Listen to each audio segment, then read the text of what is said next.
I'm Hannah. And I'm Matt Hannah. And this is Horror Hour with the Hannahs. Where we break down scares before they break you. Okay, good one. Today we are talking about the new release, Lee Cronin's The Mummy. Not to be confused with The Mummy, or The Mummy, or The Mummy. The Mummy 1999, The Mummy 2017. Or The Mummy Returns. Or The Mummy OG from like, I don't know, what was it? The or 30s, 40s? The Curse of the Mummy. Something. So many mummy movies. Too little time. This one is Lee Cronin's, who you will know from Evil Dead Rise as the director there. I love all of the people who are like, who the fuck is Lee Cronin? Should be Brendan Fraser's The Mummy. Well, not that, no. Yeah, so we Definitely saw not this that. thing. You'll know him from Evil Dead, and if you see the movie, it feels a lot like Evil Dead.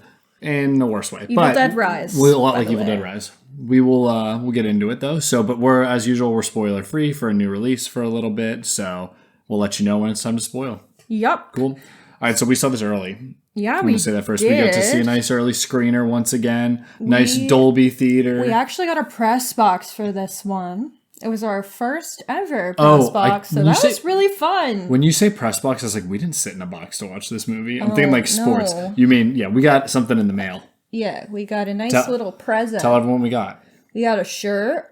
We got A cool lunchbox. a cool That's lunchbox. in the movie. Yeah, it is in the movie, or at least something similar is in the movie. A scorpion lollipop, which from watching the trailers and like knowing where There's a it's scorpion set, in the that's movie. pretty rad. And then pistachios and black licorice, which I don't know. Sweet and crunch. I don't know. It's just I don't know why those just are a there. fun snack. And then like all over the like tag, and then like in the trailer, and obviously they're like, "Where is Katie?" La la la. So like in our lunchbox was a tag that said Katie. It was very cute. All right, we'll I give us liked the package maybe more than I liked the movie. We'll get into and it. we'll get into that. Give us some background on it. Yeah, so it's written and directed by Lee Cronin, starring Jack Rayner, who you would recognize from Midsommar. Christian. Yes, Leia Costa, May Callumway, and Natalie Grace as Katie. Okay. And the back of the box description is, the young daughter of a journalist disappears into the desert without a trace. 8 years later, the broken family is shocked when she's returned to them. However, what should be a joyful reunion soon turns into a living nightmare as she starts to transform into something truly horrifying. Dun dun dun! All the trailers for this had me hype. I thought this looked so interesting and creepy. I was really excited. Like, what were your expectations going in, besides, like, maybe it'll be good I if it's a felt good that trailer? I thought it was going to be like very scary. I thought Yeah. we saw Hokum and we're going to talk about that at some point when it comes out. But I was expecting something like that. Like it looked like it was going to be really grotesque and scary. And that didn't say that I got that exactly. I got grotesque. Slightly. I've seen worse. Yeah, but I did think it was The delightfully trailers made me gross. feel like it was going to feel a lot more like Fede Alvarez's Evil Dead remake movie. Oh, it's not that, no. Which, like that, and like kind of a mix of like an adventure thriller as well. Like there was all of this in there, and then it kind of turns into just a third act possession thriller. So, third act like Conjuring-esque possession thriller. I'm going to give more background before I reveal sorry. my thoughts. Sorry. You asked. I didn't. You asked what I thought of the trailer. Yeah. Well, I had to compare. Yeah. Go ahead. I had no expectations going in to answer my own question. I was just like, oh, a movie. That's cool. You were in the bathroom when we saw the trailer in theaters the first time. I mean, and I'd was like, whoa, watched that the was really trailer cool. before. Gotcha. I went in with no expectations because I forgot that I had seen a Lee Cronin movie before, and I didn't like that movie, The Hole in the Ground. Oh, that's And right. I then forgot that was him. I also just like wasn't sold on the concept, so, or at least the mummy part of the concept. So I didn't really have expectations, and I'm pretty glad that I didn't, because I think that could have really skewed how I felt about the film. But I'm going to give more background because I do think there were odd expectations set for the movie based on like the surrounding background for the film. Cool. So following the success of Evil Dead Rise, which is Lee Cronin's other film that's not The Hole in the Ground or The Mummy, James Wan asked Lee Cronin to make a mummy film.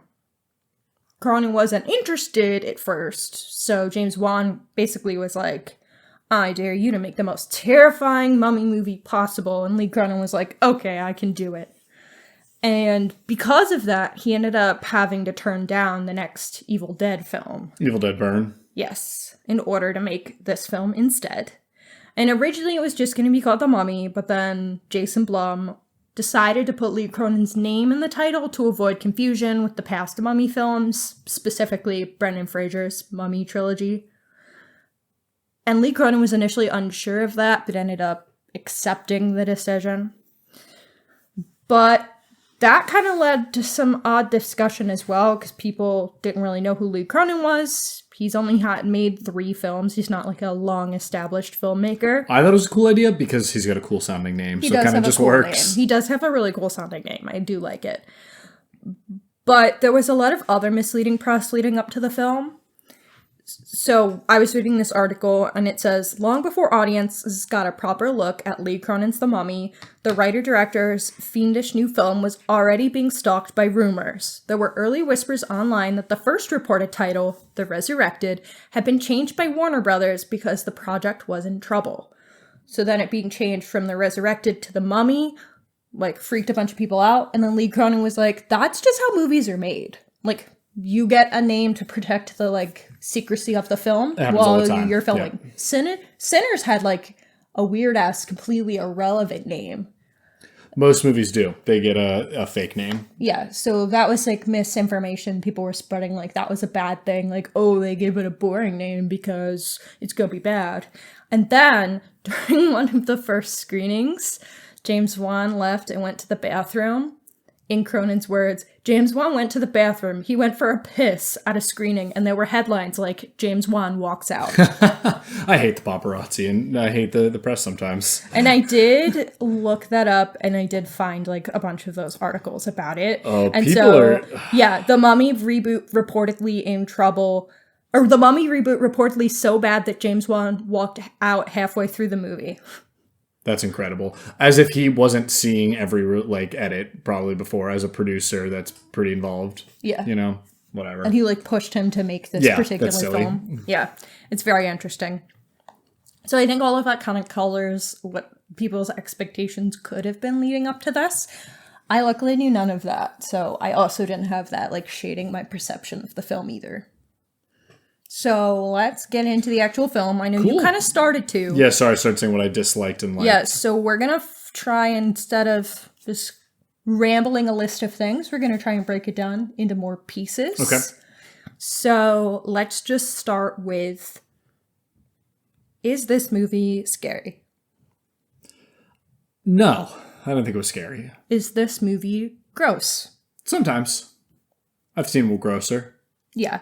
I thought that this movie, one of the compliments I will give this movie is that I do think it has some gross out moments or body horror moments that did work for me. I hid 3 times. Ooh. I have a really hard time with swallowing things that shouldn't be swallowed, like vomit into another person's mouth, which is like a very common possession thing. I hate it. I hate it. I hate it in that I think it's lame. Oh, I hate it because it's gross. I cannot look at it. I also think it's overdone, so like I don't care about it, but I can't watch it. And then I also have a lot of issues with nail things, but especially feet. Toenails. And there's toenail clippings in this, yeah. Because I cannot handle feet. I do not like feet. But, so then clipping toenails, which clipping nails is already kind of gross. Clipping toenails just gives me the heebie-jeebies. So, like, I was so fucked. I wanted to jump back and say, you know, I said it wasn't scary. Mm-hmm. There are setups of this which are scary, which are like a child being kidnapped, I think is scary. And also a child returning after 8 years while you thought they were basically dead is very harrowing and scary. And that part really works. And those are all early things that happen in the movie. And I feel that anything after that, I'm like, no, not really scary. When I felt like it should have been. I agree. I think conceptually this movie's awesome. Like that's the very exactly how I core felt. Conceit of your child being missing, abducted, what have you, losing your child in some form. And then them being in a sarcophagus for 8 years and being alive is awesome. Yeah. And that's in the trailer, so no spoilers, really. That's terrifying. And so I think at its core, that's really interesting. But I don't think that what comes next is that compelling, especially not compelling enough for a 2-hour and 15-minute movie. Yep, completely agree. Maybe compelling enough for a 90-minuter, but not for where this movie goes, in my opinion. I don't think it goes in a direction that's particularly scary. Or interesting. Or that interesting. I think it just kind of does a run-of-the-mill Blumhouse movie. Yes, and that's a shame because, as we both said, conceptually, the first 45 minutes are really interesting, and there's like a mystery setup that you're in. There's like multiple threads that should be interesting, and basically the blandest version of those threads is what you actually end up getting. Yeah, is how I feel. So I agree completely. And I think the horror community disagrees with us on this. The people that we were with disliked the movie more than even I did, or you did, I think. Yes. But then I was looking online and so many people were like, oh my god, this movie was so fun. Like, this big budget horror movie. I think the only thing about it that's fun is that they had the budget to do some, like, out there things. And on occasion they did it. And for the most part, they actually didn't, which makes it more disappointing. That's exactly, you beat me to it. When they had the budget and they could have done cooler stuff with it. Yes. It's fine. I'm being a little more of a hater. I don't like hate it by any means. Don't hate it's it. more of a frustrating watch because I saw potential. I think, and I'll get into that once we get further in. Yeah, there's a lot of like plot points that I'm obviously not going to spoil until we hit the spoiler section that skew how I feel about the film. Sure. Where do you think the biggest issue in this film lies then for you? Like, is it in the screenplay? Is it in the edit? Is it in the... It's in the screenplay. There are issues with the edit. However, what is unforgivable for me is the third act of this movie, which literally is every third act of every Conjuring movie. I just feel like I've seen this in a lot of Blumhouse movies before, and it's like an odd direction to go for a Mummy movie. It is not what I thought would come from a Mummy film, and I feel like they didn't take the Mummy part of the concept and do anything particularly original with it, which is part of why I don't love it. I think there's some fun moments, but ultimately I don't feel like they're servicing the story that I think needed to be made with the name The Mummy. It's similar to the Tom Cruise one, which I haven't seen, but I know. It's like, you're not actually a mummy movie. You're not taking place in a pyramid. You're not taking place in a temple in Egypt. Like that, and I was watching and I was like, is it so much to ask for a mummy movie that has a mummy and also takes place in Egypt? Fun fact, though, this is the first mummy movie with the name The Mummy ever to have Egyptian actors. That's great. It had two. Except the movie takes place in Albuquerque. Well, it starts in Egypt. I understand, but I think when I'm thinking of a mummy movie, just in general, and this is maybe Scooby-Doo did this to my brain, maybe Brendan Fraser's The Mummy, like, I want some, maybe Indiana Jones too, I want some adventure. I want some catacombs in a temple, or what's it called, a pharaoh's burial ground in a pyramid. I want some mummy's curses. I want some mummy rot, probably. You know, some blight coming over. I want sandstorms. We did get a sandstorm. The sandstorm is cool. Probably one of the best parts of the movie. Like that's the kind of stuff. Like give me a mummy movie that takes place in a pyramid, please. That's all I ask for. Or at least Egypt. Yeah. Give me a bazaar, all right? Something. Give me an oasis. Yeah. The Nile River, anything. Matt loves desert things, I by love the way. desert things. All of his D&D campaigns are set in deserts. No, I've one that's in a forest of two.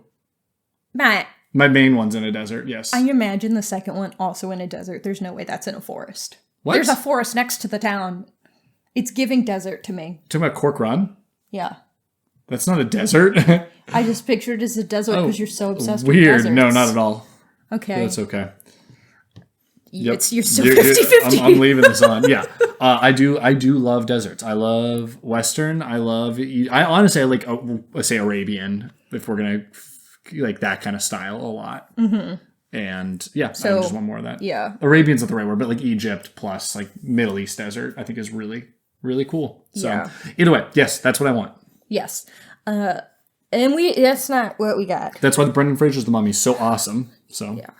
Where I think this movie leads me astray is even if we're going in like a not so mummy-ish lane and getting pretty Blumhouse copy and pasty, I just think that the screenplay is way too long, and then I think they cut weird stuff to shorten it, in a way that doesn't make it better. It just makes it kind of more confusing. Definitely. I struggle to suspend my disbelief in a lot of places in this film, and I don't normally have that problem. Like, we don't normally cinema sins things. Like, I'm not the type to watch a movie and be like, I think that person actually would be fired by that job before this point in time now, so I don't know why this point's happening at the job.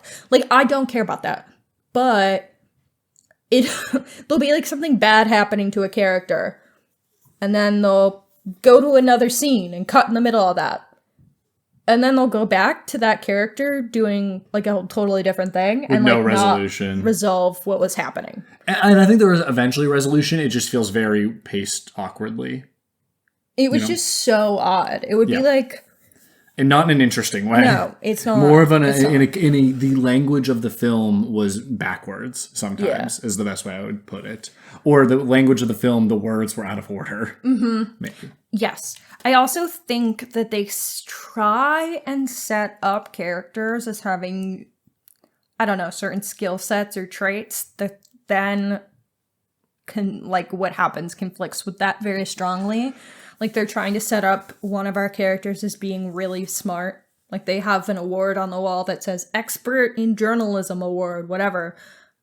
And then they're not smart and they accomplish nothing in the investigating what happened to their daughter.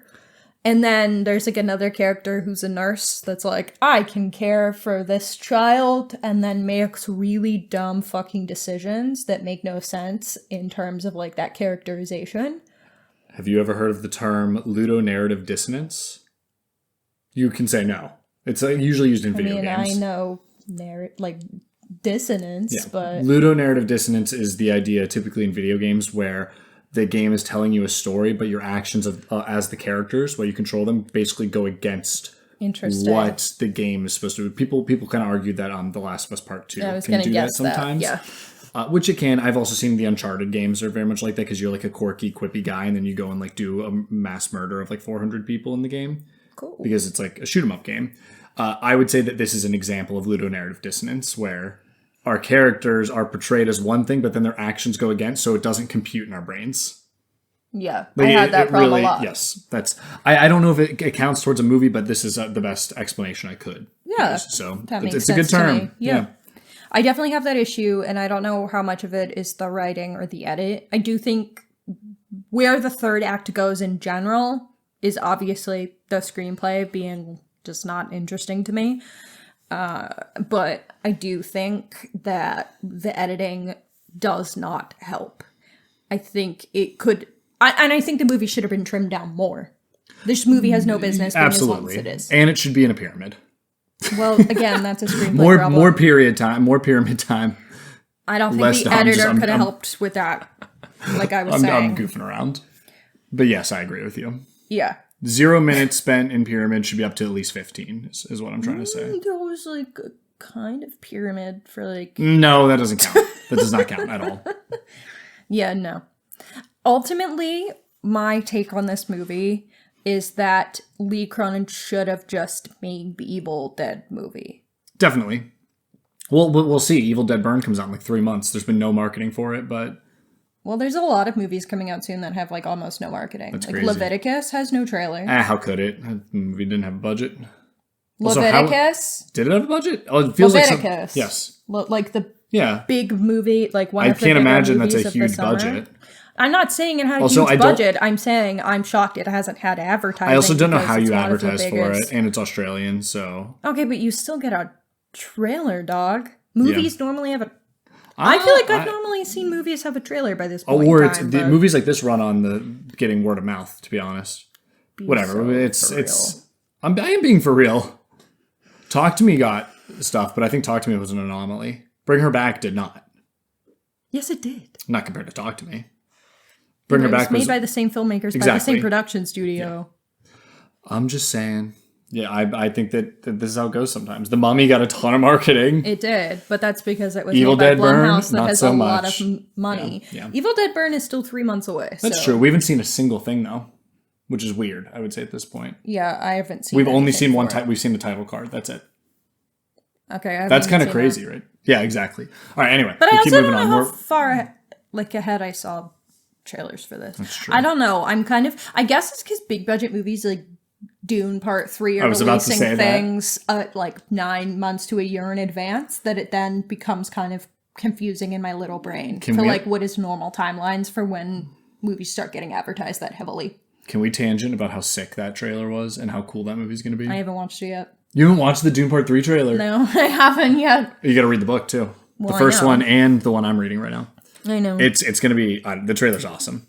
We should wait. I saw stills from it. How did you not see it when you saw Project Hail Mary? There was no trailers because you saw it early. I saw it early. Oh, yeah, because that was where it was played. Oh, yeah, I saw that movie 2 weeks early. It had nothing besides the we'll start watch of it. the We're going movie. to watch it right after this and react to it. Okay. All right, cool. Okay, back to the movie. That was my tangent. What did you think of the performances?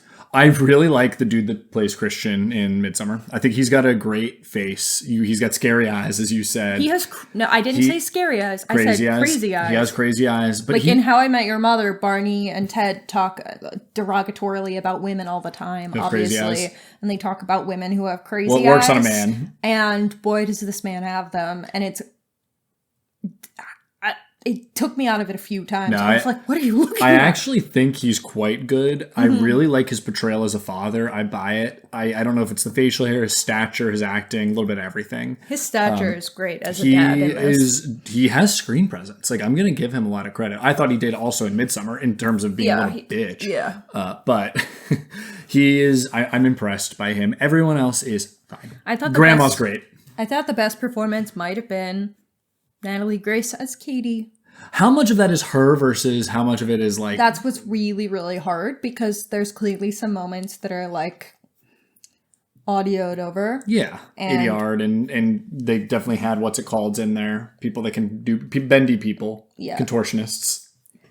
But I do... I love the way my brain works sometimes. But I thought when it's very clearly her, she was adorable. And I do think there are moments where whomever the fuck was playing her was doing a good job. You know who the best actor was on this? The makeup artists that did Katie's, or the art designer who did her face. Because was fucking like, gross. And it's this weird mix of her maybe just being like a disabled person, like in The Goonies. Like it reminds me of Sloth in The Goonies, but also it's like that makes it like look real. But you're also like, no, this is like the damage that has come to her, like being. But it's interesting because you clearly see the child's face under it. Like it's not totally. That's what I'm saying. She has this like almost scary, like, should I be looking at this? Should I look away? Am I staring at someone? Kind of. Because it looks enough like a real person. But she does look like she looks like I said something like she has a disability of some sort, or a birth defect. She looks a lot like Charlie in Hereditary to me.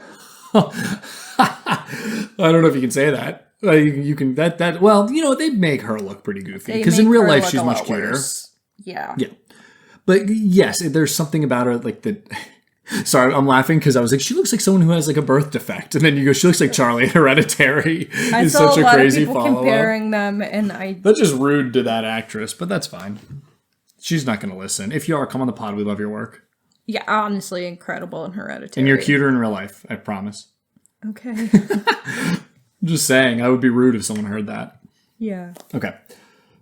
I mean, also that doesn't help, and you know, cutting birds' heads off with scissors doesn't help, and eating chocolate that smears all over your face doesn't. There's help. A lot of things that she's just not doing she's a lot of fantastic. work for herself. The hoodie, you know.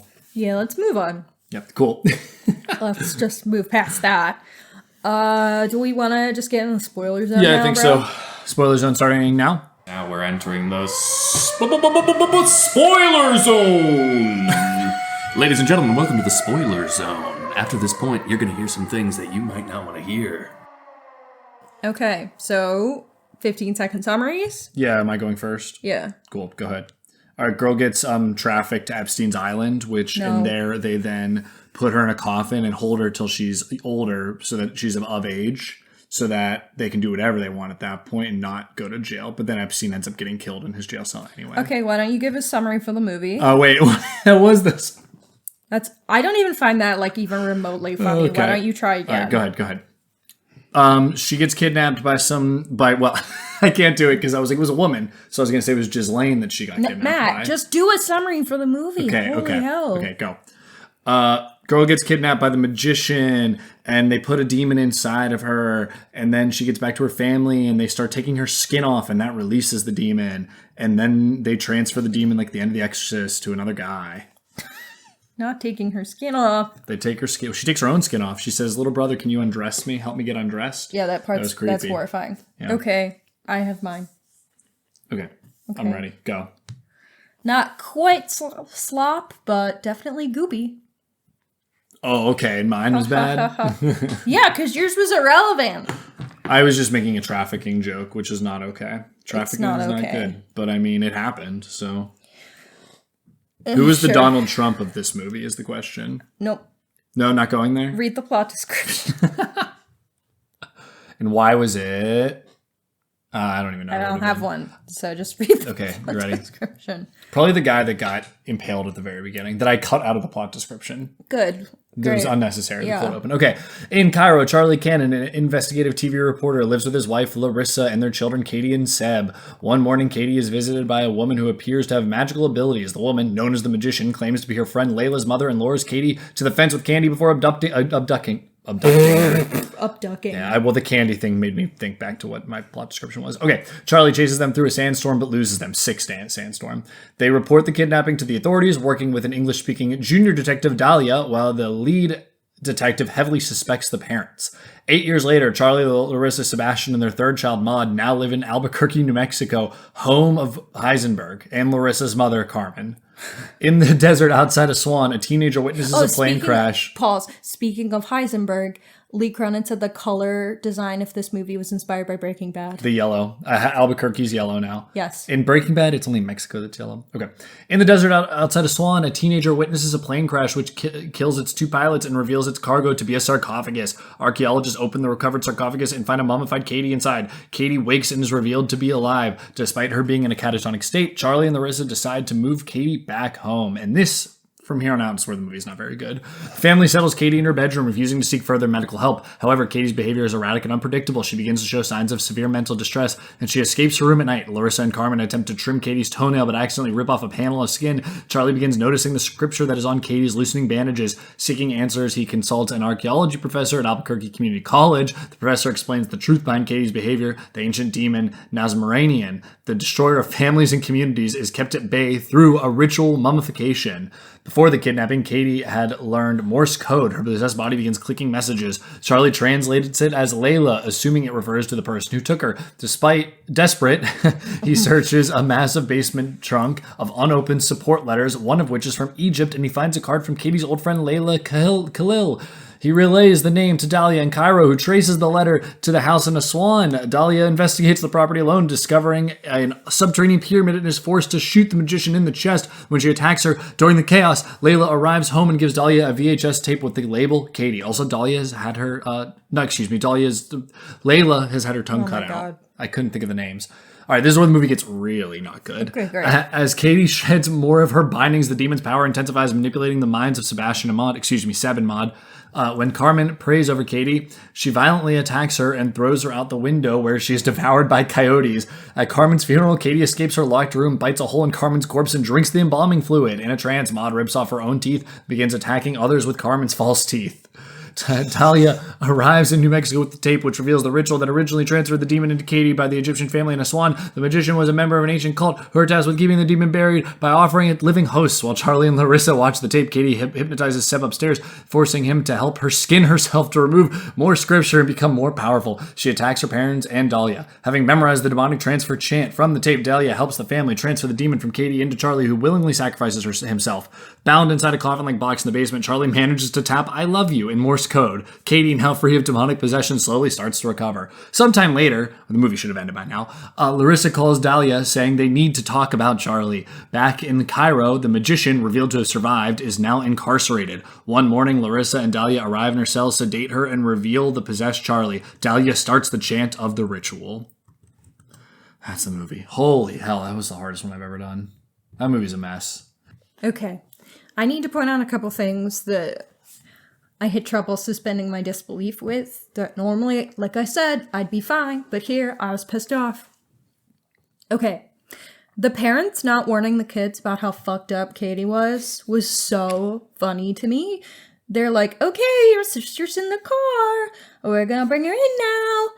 And she's nonverbal, basically looks paralyzed, fucked up. comatose, like gaunt. And the kids are like, she's scary. Because she is. How about the doctor just sending her home with like no the doctor additional was like, care? she just needs to be around family. And That's I was another. like, okay, I simply can't with this. And that mom, who's a fucking nurse, is like, direct quote from the movie, she just needs our care and lots of love.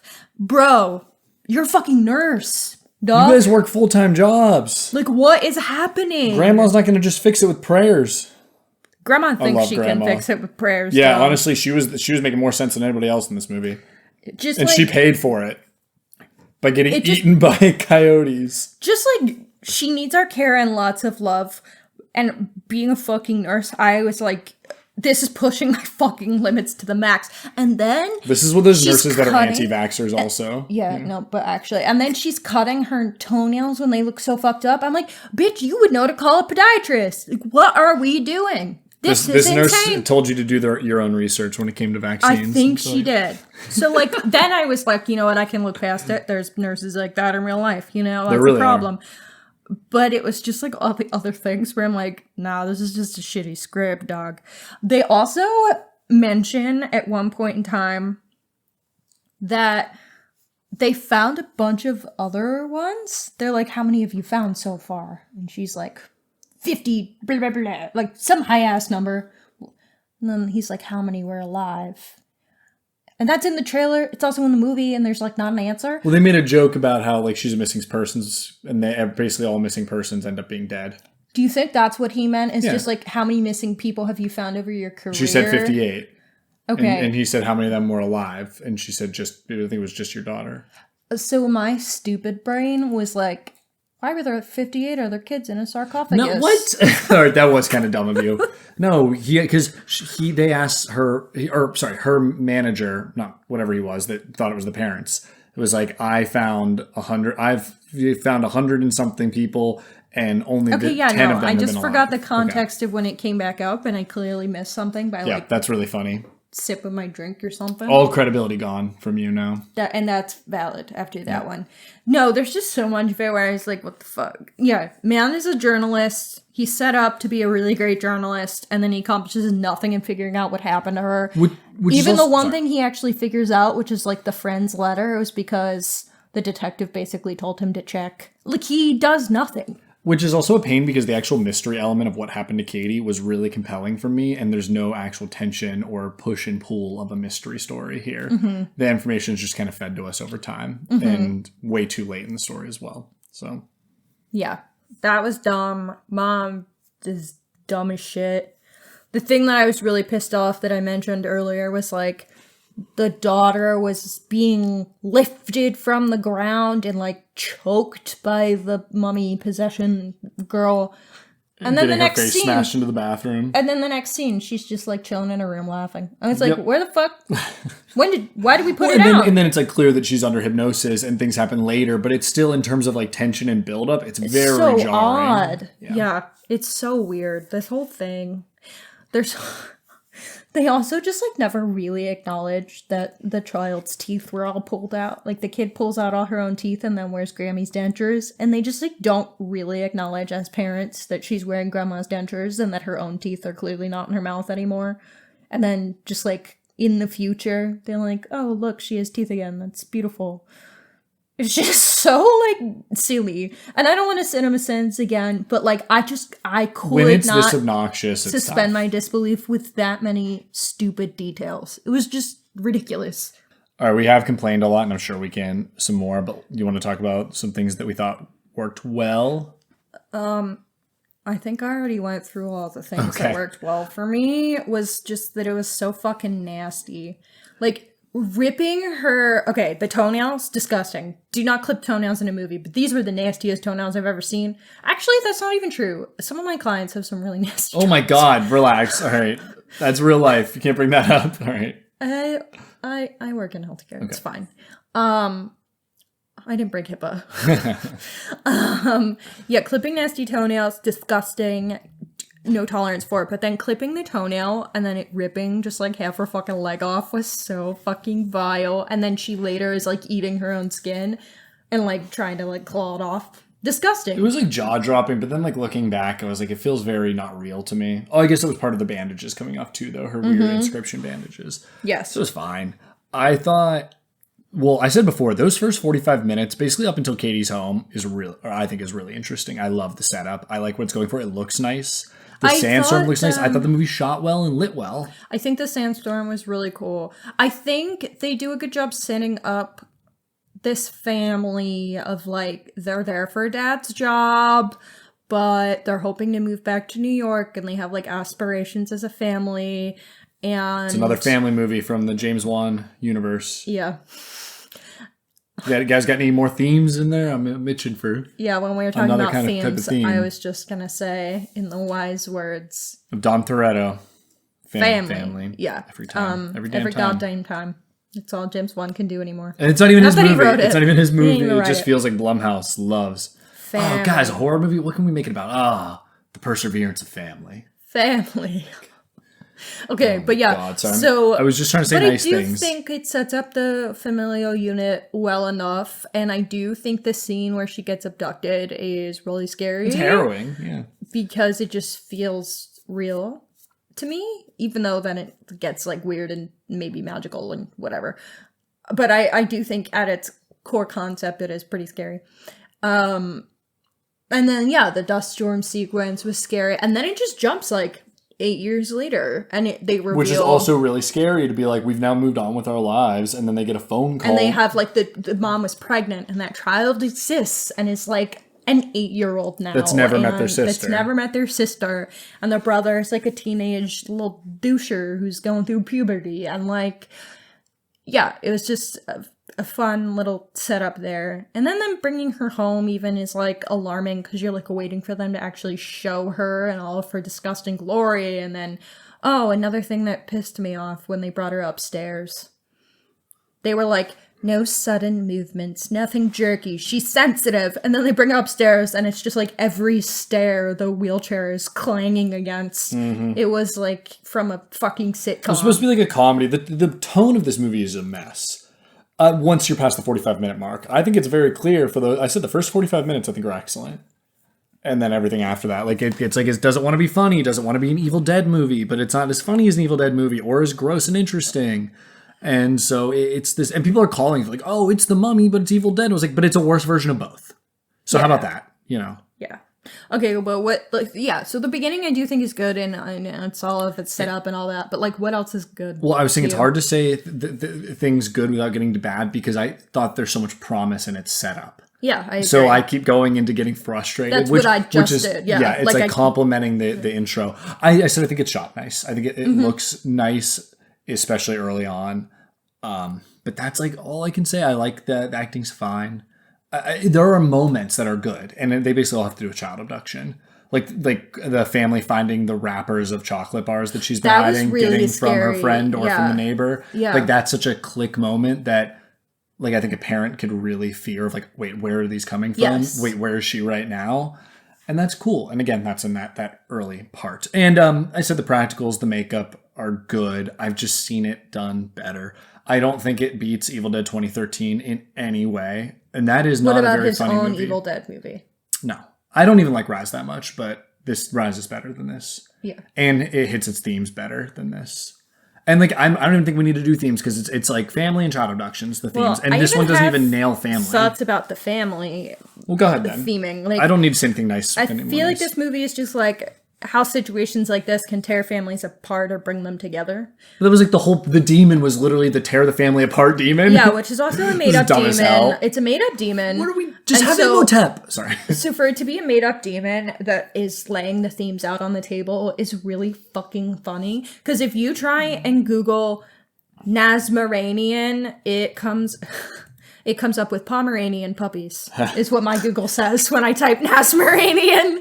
Again, this is why it just feels like a Conjuring movie, which I like the first Conjuring. The other ones are fine. But this third act is literally beat for beat a Conjuring movie. And it In terms looks of possession, really it looks like bad it. at It's that like them point. running around the house fighting. It becomes a possession fight movie in a house. And like weird CG in it. It's just it like in the wind frustrating. blowing on her. Like it looks bad to me. in But, Albuquerque, in fucking Albuquerque, New Mexico. Why are we in Albuquerque? I'm not mad about Albuquerque. I am. Really. But They're like, oh, what's close enough to Egypt in the United States? Oh, I got Albuquerque. Albuquerque. The ABQ.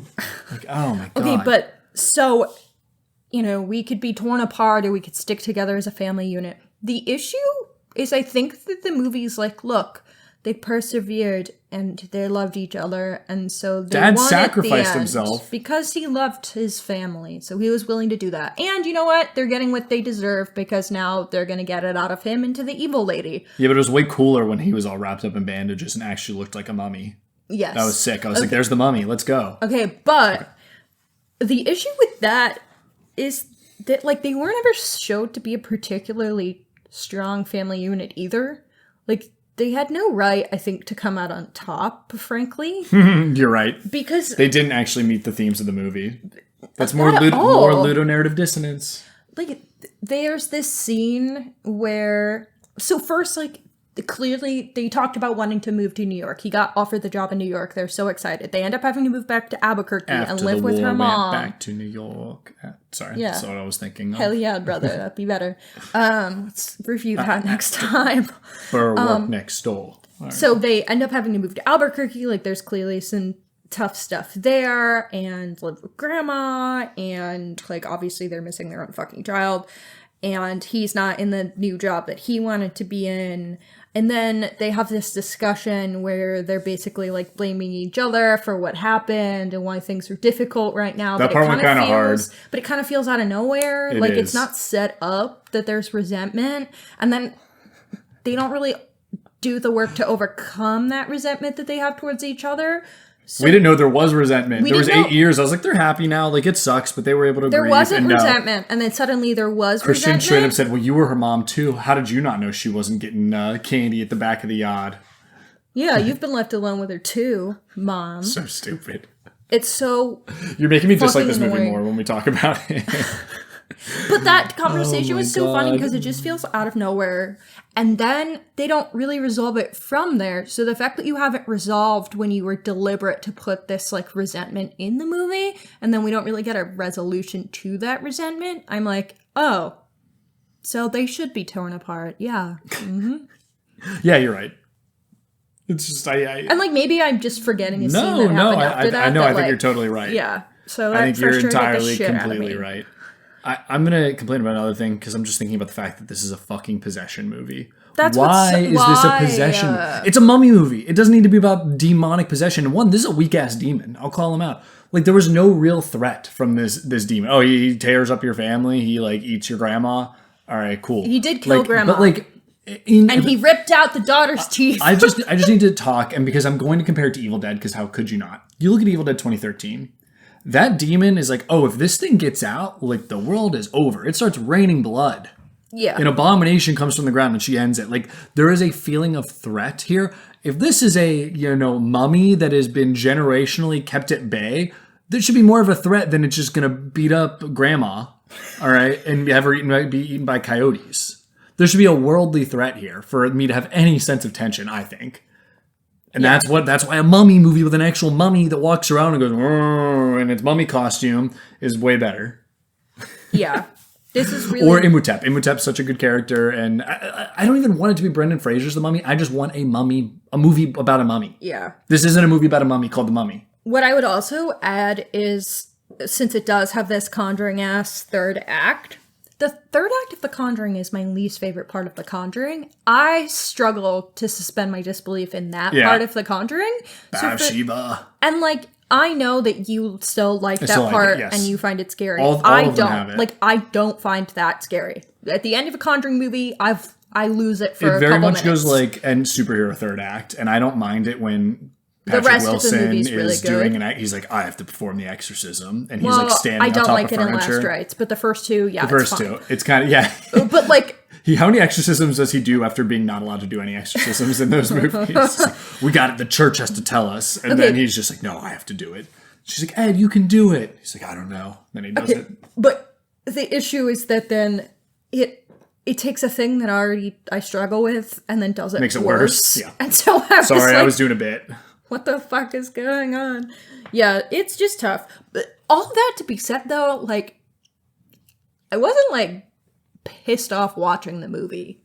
Like, I started off thinking it was a 3.5-star movie, and then it just kind of dropped as it went. Too. But I wasn't like, fuck this movie. Like, I think it's an average movie. You know what it feels like? It feels like they made a prequel to a better movie that doesn't exist. Yeah. And they made a bad prequel. Because now, if we have this demon inside the magician lady, and there's like, she's actually like moving in conjunction with the demon or something, like that's cool. That could be cool. Like that could be cool. And it takes place in Egypt. And maybe there's a pyramid and or a bazaar. But, you know, like if she's breaking out of jail Not and like really that's demands cool. a pyramid. A pyramid. Or a river, specifically the Nile. But, you know, a city, maybe Giza.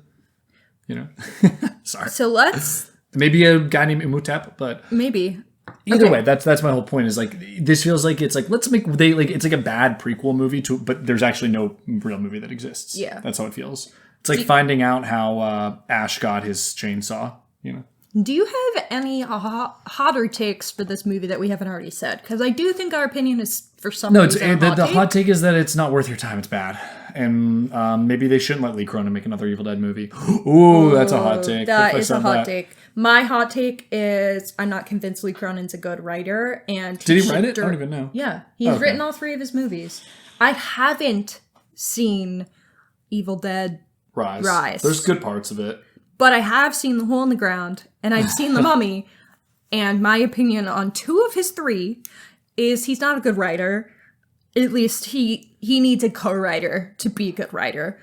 And I would like to see him direct something he didn't write, because I do think he has a lot of potential as a director, but not necessarily as a writer. I can get behind that. Which I do think a lot of people would find as a hot take. I do, like, there are definitely things as a director that I think he does a great job with. And this movie is, like, hella split diopters. Like, there's things that he's got going for him for fucking sure. I just, it's just not it. I have a question. Mm-hmm. Who do I need to talk to get a The Mummy, Brendan Fraser, The Mummy re-release in theaters? Because they just did The Mummy Returns, which is not as good as The Mummy. And I just need that to happen. Like The Mummy in 4K restoration or 35 millimeter or IMAX. I fear I can't help you with that. Yeah. Well, I'm just curious. Anyone out there, let me know. I'd pay. In 3 years, it'll be the 30th anniversary, so. Oh, I can't wait 3 years. Can we do the 28th anniversary? Is that cool? I don't understand why theaters aren't doing that more. I think, like, especially the chains, obviously, like, we know small theaters do it, and that's great. Yeah. Like I'm glad they do it. I'm shocked that chains, we're seeing it a little bit more, but like our AMC that has like 24 theaters. Yeah, like there should be older movies running every single day. Yeah, I agree. Like nonstop. I don't understand why there's not, but I agree. I don't know what rights they need to get, but I don't. You know what else they should do? And I hate this, but I do think it would be smart to start, if they want to make more money, having sports shown. Like big events. Wouldn't that be annoying? I was more thinking about because I'm an AMC investor and I need them to make more money so I can make money. And that's fair. But like when you have an extra theater, if there's like a big game in your, or like the Super Bowl, if you could like rent out to watch that the would Super be Bowl sick as in fuck. an AMC theater. Like that'd be really cool. I think and the small theater shouldn't. The small theater should just run all their movies at that time while everyone's watching the Super Bowl at AMC and then keep the small theaters alive with better movies. So, okay. I want to move on to some this or that's because I have 2 rounds of this or that's. Okay, so my first this or that's are canceled Dark Universe projects. I don't even know which ones I've seen. Okay, hold on. Okay. There's not really a Dark Universe because it was supposed to be the Tom Cruise Mummy, and that was bad, so then they just like dropped the whole thing. Dr. Jekyll was in it. And then the Invisible Man ended up being its own thing, and then Wolfman, I think they were trying again, and that kind of is its own thing. Werewolf? And then that's not relevant at all to the Dark Universe at all. And this isn't, but like kind of maybe. And Phantom of the Opera? That was, I don't know if that was ever a plan. Okay, so I'm going to go through. I've been on the ride. And what was her name? Victoria. Please simmer the fuck down. I want to get done this episode. So. Okay, go ahead. Okay, so I'm going to do this or that. The concept of this film versus the concept of a film that was scrapped. Okay? Okay. So Lee Cronin's The Mummy as an idea, or a Van Helsing film starring Channing Tatum. Van Helsing film starring Channing Tatum. That sounds awesome. Okay, Lee Cronin's The Mummy, or a Dr. Jekyll and Mr. Hyde film starring Russell Crowe. They used part of him in that Mummy movie, and it looked really bad, so I'm going to say Lee Cronin's The Mummy. Okay, I know what the answer is for the next two. Lee Cronin's The Mummy, or The Invisible Man starring Johnny Depp. That is too loaded. Are we talking the actual Invisible Man, or are we talking like the Invisible Man they did with what's his name from Hill House? I think we can talk the Invisible Man of what Johnny Depp would be as the Invisible Man. Then we have to say Lee Cronin's The Mummy. Yeah, exactly. Okay. You know what? I could see it though if it actually was a period piece. Maybe if it's a period piece, then I'll take Johnny Depp. But I don't think Johnny Depp works in that as what I Johnny think he Depp's could work. career has turned into. Oh yeah, at this point, I think young Johnny Depp. Maybe. Like Sweeney Todd Johnny Depp would do a really good job. Yeah, but that's not the timeline. Yeah. Now he's But the old idea and of weird like a and- murderer running around, yeah, I think that's cool. But okay. This one's really funny. Lee Cronin's The Mummy, or a Wolfman movie starring The Rock. Well, see, that doesn't work because The Rock won't allow himself to lose a fight in a film, so which really is cowardly and dumb. So we have to say Lee Cronin's The Mummy. He also is not a great actor. No, not at all. Here, rewrite it. The Wolfman with Dave Bautista. We take Dave. Like I'm just thinking Yeah. other wrestlers. No, we love take Dave Dave Bautista. John Cena mixed. Dave Bautista, Wolfman, please. Yeah, I'm Dave actually Bautista fine with is that. Bane in a Batman movie, please. The Rock, yeah. That would be I so agree. cool. Okay, last one. Lee Cronin's The Mummy, or a Bride of Frankenstein movie starring Angelina Jolie and my Javier God. Bardem. He would be such a good Frank, but I've seen The Bride as I need it. I still I don't like Angelina that much. Why would she be But the you bride? haven't seen she can't her. act that well. You haven't seen her movies where people thought she should have been up good. for an Oscar. You know what? Fine. And she's been up for an Oscar and like maybe won an Oscar. Girl in Fine, the Outfit, I'll give maybe? it to the Bride of Frankenstein. But what if Harvey Bardem as the monster is a great casting? I love that. He's got the forehead for it. Okay, so my picks would be. Yeah, you got this. You want me to read it for you? Go ahead and read it. Okay, Lee Cronin's The Mummy or Van Helsing film with Channing Tatum? Channing Tatum, baby. Lee Cronin's The Mummy or Dr. Jekyll, Mr. Hyde with Russell Crowe? The Mummy. Lee Cronin's The Mummy or The Invisible Man The with Mummy. Johnny Depp? The Mummy. Lee Cronin's The Mummy or The Wolfman with Dwayne The Rock Johnson? The Mummy. Okay, The Mummy or The Wolfman with Dave Bautista? Probably that, yeah. Nice, I like nice, Dave. nice. Cool. All right, and then The Mummy or The Bride of Frankenstein with Angelina Bride Jolie of Frankenstein, and baby. Harvey Bardem. I see that working really well, actually. Angelina Jolie does not do much for me, That's unfortunately. fine, but I do think Maybe I'm not with giving a her enough good credit. script. She was apparently really good in Maria or whatever the fuck that was all that right. came out in 2024. Okay. And Javier Bardem I trust with my life, so. Sure. Okay, now we're gonna do this or that of existing films from the 2020s Blumhouse. Ready? Sure. Lee Cronin's The Mummy or FNAF? FNAF 1 or FNAF 2? One, bitch. Lee Cronin's The Mummy. Lee Cronin's The Mummy or Night Swim?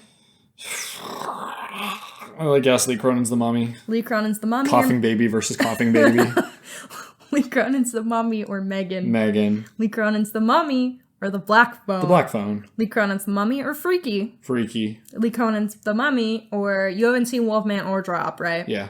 Lee Cronin's The Mummy or Halloween Kills? Kills. Lee Cronin's The Mummy or Halloween Ends? Ends. Okay. Easy. The hardest one was Night Swim versus Lee Cronin's The Mummy. I don't even know if I want to call it Coughing Baby versus Coughing Baby. It's like single cell organism versus single cell Whoa, organism. okay, don't go Okay. that far. Yeah, I guess we're not that bad. All right, Lee Cronin's The Mummy versus FNAF. Or The Mummy. Lee Cronin's The Mummy versus Night Swim. The Mummy. Lee Cronin's The Mummy versus Megan. I don't give a flying fuck about Megan. Pass. Oh, it's a better made movie, I think. Probably, Lee Cronin's The Mummy versus The Black Phone. The Black Phone. Lee Cronin's The Mummy versus Freaky. I don't remember a goddamn thing about Freaky. Freaky is probably a top 2 or 3 movie on this whole list you have right here. Wait, that's hilarious. Okay. It has Vince Vaughn in it. Yeah. I just don't remember it. All right, Lee Cronin's The Mummy versus Wolfman. Tie. Lee Cronin's The Mummy versus Drop. The Mummy. Lee Cronin's The Mummy versus Halloween Kills. Kills. Lee Cronin's The Mummy versus Halloween Ends. Tie. No, Ends is way better Tie. than... Sorry. Ends at least has an idea. It does, and I like the It's idea. like going for I something. don't love Or sorry, Lee Cronin's The Mummy has an execution. idea, it just doesn't follow through on any of it, I would say. I don't love the execution of either. That's why they're a tie. You never answered on Freaky. I don't remember it. I'll Freaky's go Freaky. good. I'll go Freaky. Freaky's actually, from what I remember, the top two on this list are probably like Megan Kills, and the Black Phone. The Black Phone and Freaky. Kills is good. I thought Evil Dies Tonight, Hannah. people would say Megan.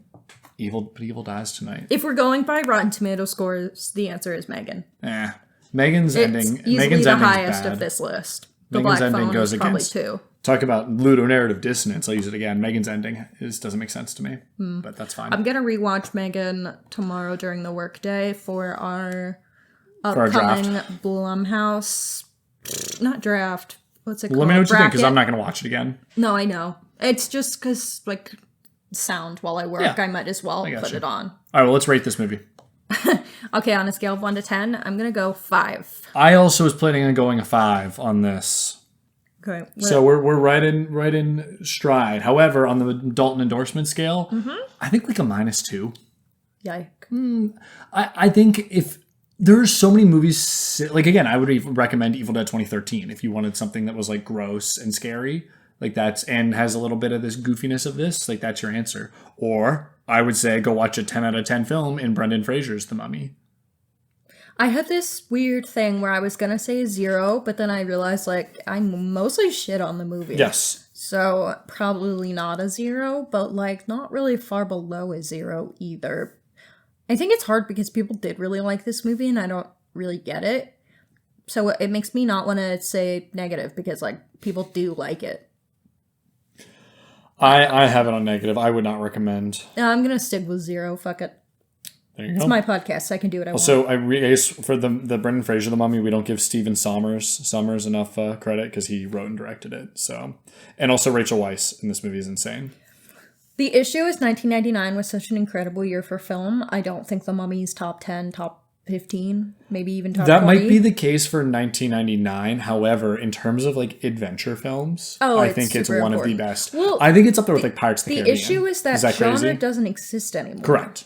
That's what, like IP adventure movies, we would even call them. they don't exist. Pirates of the Caribbean does sort of That's exist. like one but of the last ones that Harry like, Potter. actively exist. But that even feels different. Like it's magic and it feels Sure. different.